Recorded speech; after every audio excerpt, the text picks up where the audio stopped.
पन्हाळा कोपर्डे येथील vision charitable trust आणि हॉस्पिटलचे अध्यक्ष संताजीबाबा घोरपडे यांच्याकडून महाराष्ट्राचे लाडके मुख्यमंत्री देवेंद्र फडणवीस साहेब यांच्या वाढदिवसानिमित्त कोपर्डे तालुका करवीर येथे आयोजित रक्तदान शिबिरास श्री संजय हंबीरराव पाटील नांगरे उपाध्यक्ष पश्चिम महाराष्ट्र कामगार मोर्चा भाजप उपस्थित राहून रक्तदानासारखे सामाजिक कार्य केल्याबद्दल उपस्थित नागरिक आणि भारतीय जनता पार्टीच्या पदाधिकाऱ्यांनी कार्यकर्त्यांनी नागरिक यांचे आभार मानले।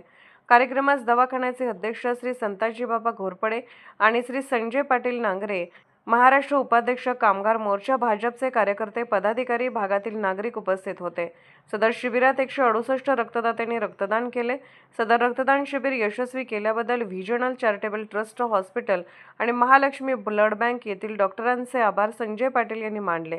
सतर्क लाईव्ह न्यूजसाठी माझगाव प्रतिनिधी श्री अनिल जाधव, माझगाव।